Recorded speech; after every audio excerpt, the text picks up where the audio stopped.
Saludo esta tarde, le doy la bienvenida a Mega Noticias al presidente de la Central de Organizaciones Campesinas y Populares, Jacobo Femat. Jacobo, ¿cómo te va? Muy buenas tardes, bienvenido, gracias por estar con nosotros. Muy buenas tardes, muchas gracias por la invitación. Gracias, al contrario, Jacobo. Hace un momento platicaba con el analista de Mega Noticias, Juan María Naveja, y nos íbamos a la historia, recapitulábamos un poco desde Lázaro Cárdenas con el reparto agrario y llegamos hasta Andrés Manuel López Obrador y todos los presidentes que han pasado desde Cárdenas hasta el actual Ejecutivo Federal han hablado de la autosuficiencia alimentaria, han hablado del rescate al campo mexicano y simplemente los mexicanos seguimos viendo cómo va en deterioro el agro mexicano, el campo mexicano. Jacobo, ¿qué nos ha fallado? ¿Por qué no hemos logrado repuntar a pesar de las exportaciones de aguacate, a pesar de las exportaciones de limón, de mango, de plátano? ¿No somos capaces de darle alimento a los propios mexicanos? Bueno, tenemos una realidad. La política agropecuaria en nuestro país ha tenido una variación muy importante desde los principios de los años 80. Toda la orientación política que teníamos en su momento para mantener una política de autosuficiencia en la producción de todos los alimentos que requiere nuestro país fue cambiada, fue modificada. Con las reformas al artículo 27 de la Constitución y otros 25, 26, 28 de la Constitución, cambia por completo la orientación de las políticas públicas en nuestro país. Y esto coloca toda la atención del gobierno ya no en el impulso de la actividad agropecuaria de los pequeños y medianos productores de México. Incluso tenemos un rompimiento en la parte agraria, que es la parte sustantiva, que es la base de la producción agrícola, ganadera y pesquera de nuestro país. Cuando se elimina de la Constitución la propiedad social. Recordemos que todas las dotaciones agrarias se hicieron por resolución presidencial a las comunidades indígenas y en los ejidos. Y la entrega de la tierra no era privada, no era a nivel particular, era para el núcleo de población y el núcleo de población lo entregaba a cada uno de los sujetos agrarios, a cada uno de los individuos. En el 91-92 se hacen modificaciones, 1991-92, que rompen con esa estructura agraria y la convierten en privada. Sin embargo, debo decirle que a pesar de que ya pasaron más de 30 años, prácticamente 30 años de esa modificación, una buena parte de los ejidos y comunidades mantienen todavía el concepto de la propiedad social. ¿Por qué razón?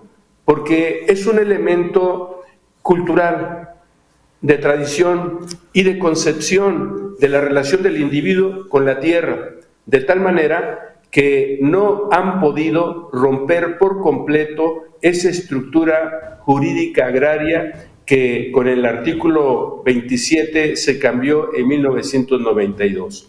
Eso es lo que ha permitido de alguna manera que todavía existan una gran cantidad de pequeños productores, desde con un cuarto de hectárea, media hectárea, 1 hectárea, 5 hectáreas, 10 hectáreas, 20 hectáreas, ¿sí? Y muy pocos terratenientes, que son los que ahora han surgido a partir de esas reformas a la Constitución. Y debo decirle que más del 80% de la producción que se produce en nuestro país lo hacen los pequeños y medianos productores de México, no los grandes terratenientes, no las grandes agroempresas.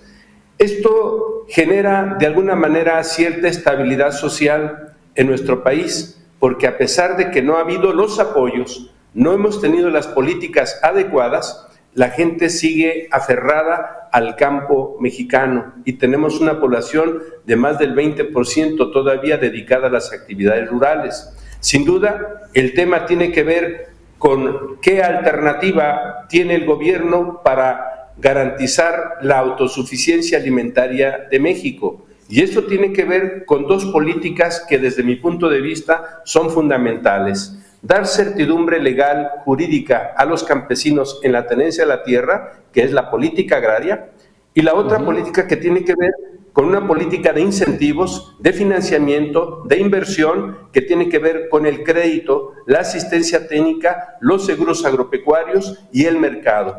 Esa parte, estas dos políticas son las que permitirían a nuestro país, desde mi punto de vista y con la experiencia que tenemos, de poder remontar los bajos promedios productivos, la disminución de la fuerza de trabajo en el campo, y sobre todo frenar el empobrecimiento de los campesinos en nuestro país.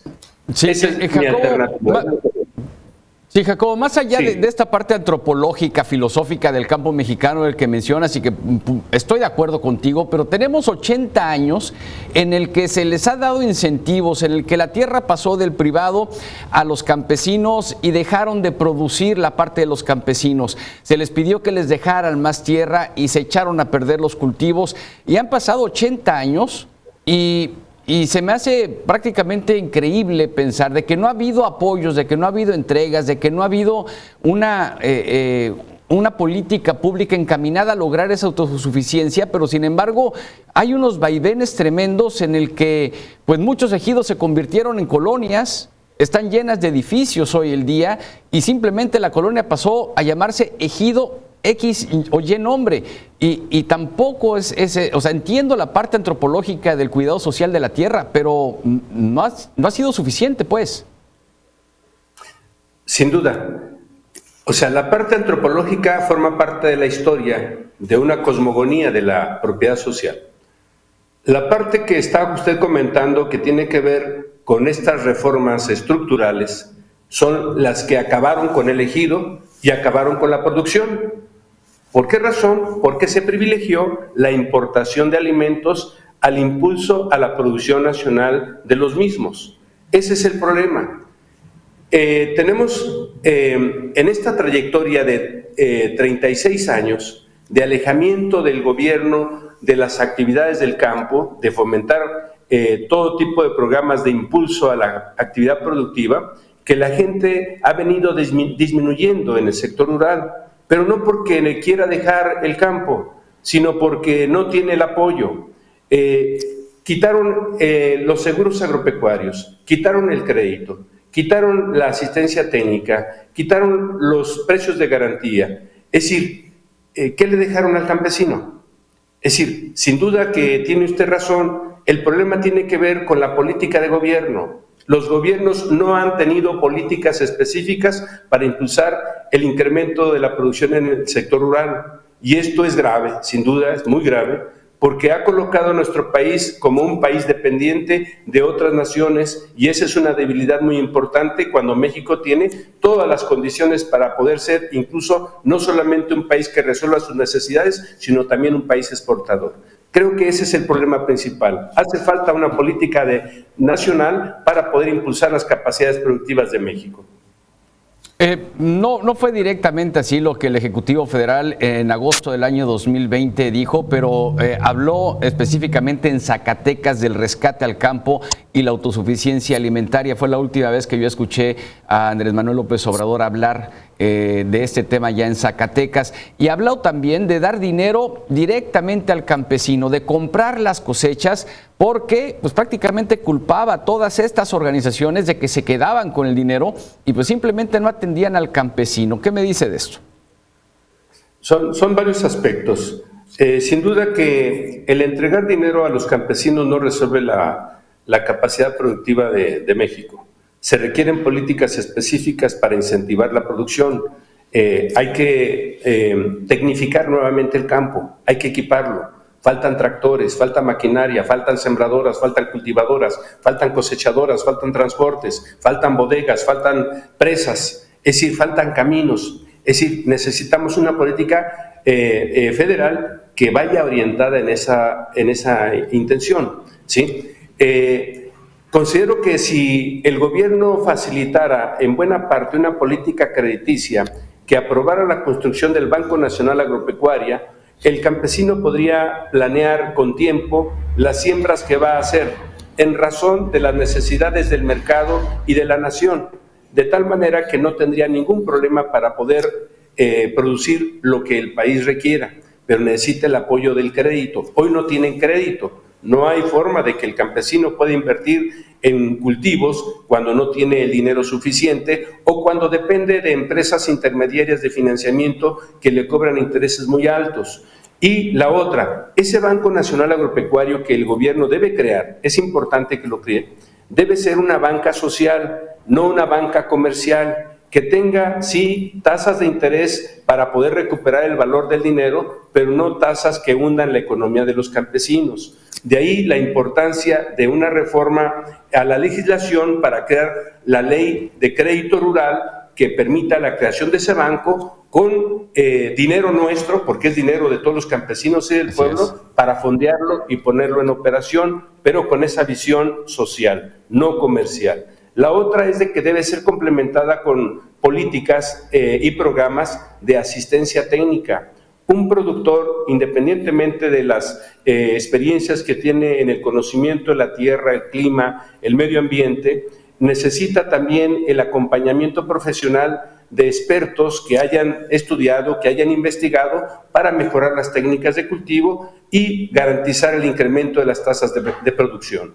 Yo considero que eso sería básico. Lo otro tiene que ver también con el precio de los productos. Los campesinos han empobrecido porque independientemente de que puedan tener bajas o altas tasas de producción, dependen de muchos intermediarios, que son los que se quedan con la ganancia. En cualquier tipo de producto, no hay posibilidades de que el productor pueda incrementar sus ingresos cuando depende de tanta gente que abusa de su confianza, abusa de su producto y que lo vende a precios muy elevados en los mercados de consumo. Entonces, hace falta renovar esa política económica de precios para garantizarle un buen ingreso al campesino. Por ahí puede ser la salida para nuestro país y yo sugiero que el secretario de Agricultura convoque a los campesinos, a las organizaciones para que discutan esa alternativa. Yo no me opongo al planteamiento del presidente en torno a limitar la participación de las organizaciones en la política pública, sobre todo cuando había programas, Así es. porque efectivamente esa fue una estrategia de corrupción de líderes. Me consta que hubo mucha corrupción, que los programas se etiquetaron, los techos presupuestales se etiquetaron a los líderes de las organizaciones y estos hicieron lo que quisieron con esos techos presupuestales. Así es. Ese fue el acuerdo de 2003, cuando se firmó el Acuerdo Nacional para el Campo y se crearon programas que se etiquetaron a las organizaciones que firmaron en aquel entonces con el presidente Fox y el secretario Usabiaga. Es decir, de ahí viene la corrupción, se profundizó y hundieron al campesino y se corrompieron las organizaciones. Es un tema, desde luego, Jacobo, es un tema que da para mucho más. Yo me tengo que ir a un corte. Agradezco mucho esta charla con la audiencia de Mega Noticias. Que tengan muy buen fin de semana. Muchas gracias a ustedes. Hasta pronto. Gracias, hasta pronto. Jacobo Femat, presidente de la Central de Organizaciones Campesinas y Populares. El tema, la autosuficiencia alimentaria.